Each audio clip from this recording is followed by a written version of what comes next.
10. Berita viral 2023 versi Pejaten Explorer. Urutan yang ke-10. Korupsi Rafael Alun Trisambodo. Menurut laporan harta kekayaan penyelenggara negara atau LHKPN tahun 2021, Rafael mempunyai harta kekayaan senilai 56 miliar. Terbongkar, ternyata harta kekayaan Rafael Alun Trisambodo dikabarkan bukan 56 miliar, namun mencapai nominal hingga 2,5 triliun. Usai kasus penganiayaan yang dilakukan putranya Mario Dendi Satrio terhadap David, hingga merembet sampai menguak soal harta kekayaan sang ayah, dan itu menjadi incaran KPK. Urutan yang ke-9, saling serang Nikita Mirzani berseteru dengan Bunda Korla. Perseteruan Nikita Mirzani dengan Bunda Korla memanas. Nikita Mirzani meminta Bunda Korla mengembalikan uang sumbangannya sebesar 100 juta rupiah. Nikita sempat mengancam akan melaporkan Bunda Korla ke kepolisian apabila dalam 2x24 jam uang tersebut tidak dikembalikan. Namun, akhirnya Bunda Korla yang kini berada di Indonesia sanggup mengembalikan uang dari Nikita Mirzani berkat dukungan artis lainnya.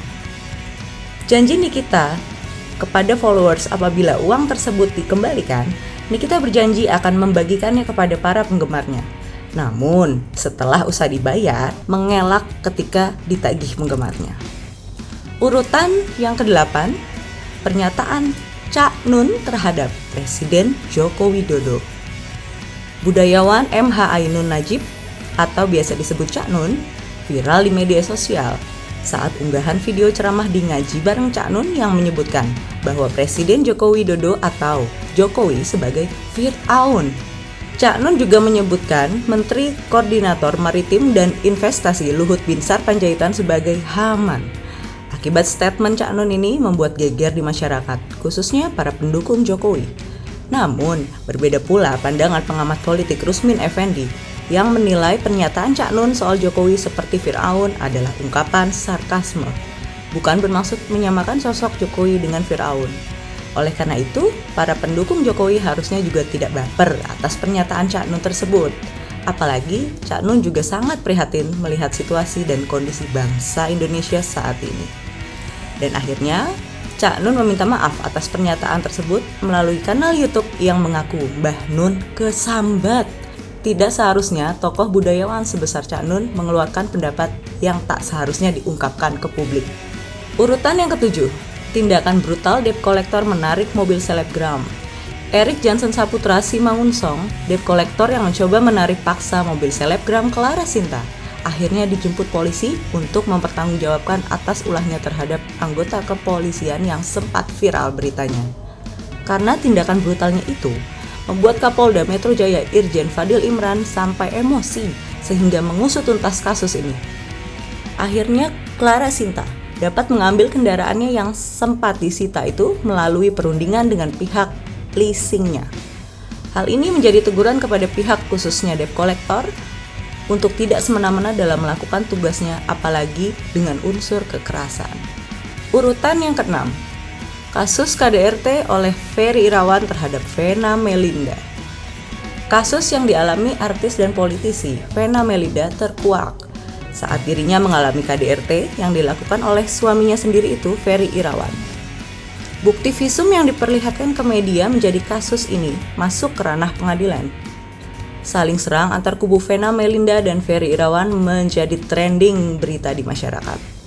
Permintaan maaf Ferry Irawan tidak digubris oleh Vena Melinda, bahkan berujung dengan gugatan cerai.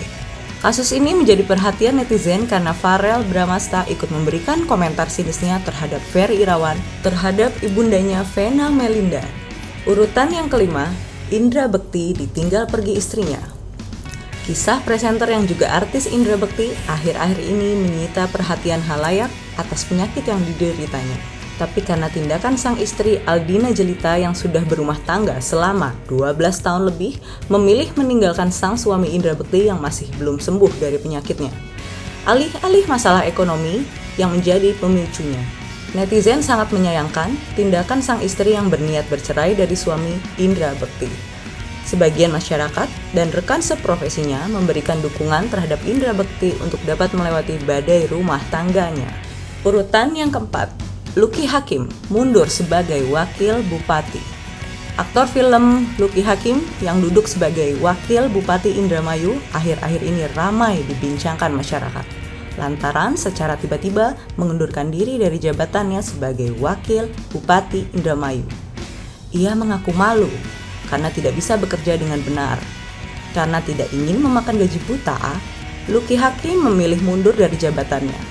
Menurut rumor yang berkembang, hal ini dilandasi akibat kurang harmonisnya dengan sang Bupati Nina Agustina yang merupakan putri mantan Kapolri Dai Bachtiar yang kerap tidak memberikan tugas-tugas yang selayaknya dilakukan oleh wakil bupati.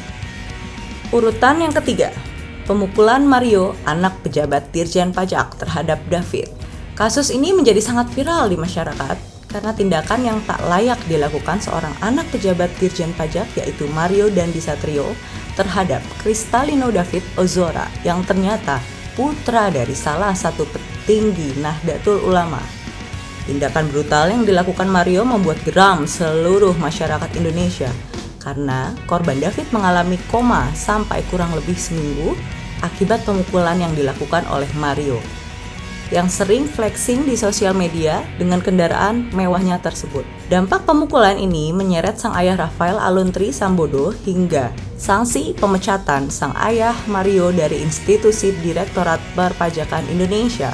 Tidak hanya sampai di situ, kasus ini merembet sampai penyelidikan harta kekayaan sang pejabat pajak Rafael Aluntri Sambodo yang dinilai janggal oleh KPK. Urutan yang kedua, Irjen Pol Teddy Minahasa menjadi pelaku bandar narkoba.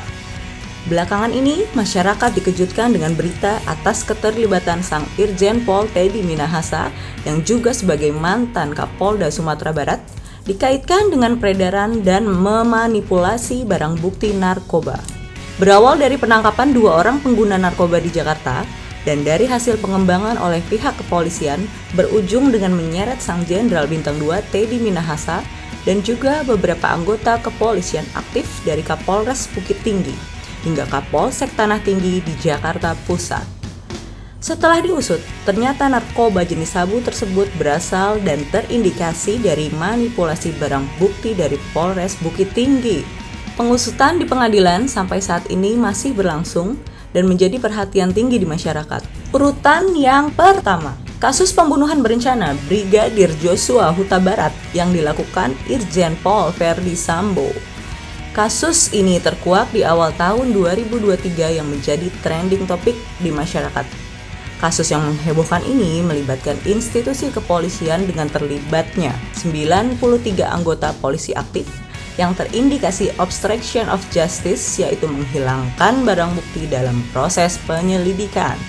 Dalang dari semua ini adalah sang jenderal yang menjabat sebagai Kadif Propam yang dikenal sebagai polisinya polisi, yaitu Irjen Pol Verdi Sambo melakukan pembunuhan berencana terhadap ajudannya Brigadir Joshua Huta Barat.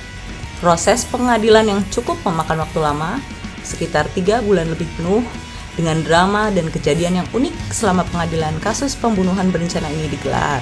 Setelah melalui proses pembuktian di pengadilan hukum, hakim memutuskan Irjen Pol Verdi Sambo dengan ganjaran hukuman mati.